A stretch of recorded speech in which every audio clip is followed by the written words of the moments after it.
રાજ્યમાં કાળઝાળ ગરમીની શરૂઆત થઈ ચૂકી છે તો બીજી તરફ અન્ય જિલ્લામાં પાણીની સમસ્યાનો સામનો કરતા જોવા મળી રહ્યા છે। ત્યારે દક્ષિણ ગુજરાતની જીવાદોરી સમાન ઉકાઈ ડેમમાં હાલ 50%થી વધુ લાઈવ સ્ટોરેજ પાણીનો જથ્થો ઉપલબ્ધ છે, જે આવનારા ચોમાસાની શરૂઆત સુધી ચાલી શકે તેટલો પર્યાપ્ત જથ્થો હોવાને લઈને હાલ પૂરતું દક્ષિણ ગુજરાતમાં માથેથી જળ સંકટ ટળ્યું છે। સમગ્ર દક્ષિણ ગુજરાતના ખેતી અને સિંચાઈ પાણી તેમજ શહેરીજનો તેમજ ઉદ્યોગોને પાણી પૂરું પાડતા મુખ્ય સ્ત્રોત સમા ઉકાઈ ડેમમાં ઉનાળાની શરૂઆત થતાની સાથે જ ડેમમાં હાલ પણ 3036 MCM જેટલો લાઈવ સ્ટોરેજ પાણીનો જથ્થો છે।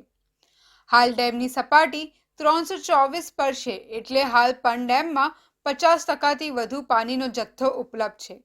જે આવનારા ચોમાસાની શરૂઆત થાય ત્યાં સુધી પર્યાપ્ત જથ્થો ઉપલબ્ધ હોવાનું અધિકારીઓ જણાવી રહ્યા છે, જેને પગલે દક્ષિણ ગુજરાતના તાપી, સુરત, નવસારી, વલસાડ સહિતના જિલ્લાના ખેડૂતોને આવનારી ઉનાળાની સિઝન દરમિયાન ખેતી તેમજ સિંચાઈ માટે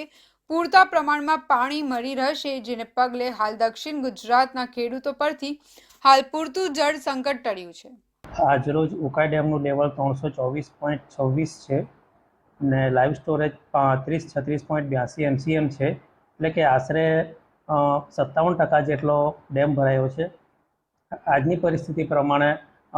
સુરત જિલ્લો, વલસાડ જિલ્લો, નવસારી જિલ્લા અને અંકલેશ્વરના બધા ખેડૂતો તથા લોકો માટે ઉકાઈ ડેમમાં હાલ ખેતી માટે ઉપરાંત પીવાના પાણી માટે પર્યાપ્ત જથ્થો છે। ઉકાઈ ડેમ દક્ષિણ ગુજરાતનો સૌથી મોટો ડેમ છે, જેમાં ગુજરાત, મહારાષ્ટ્ર અને મધ્યપ્રદેશ વિસ્તારના કેચમેન્ટ વિસ્તારમાંથી વરસાદી પાણીનો સંગ્રહ કરીને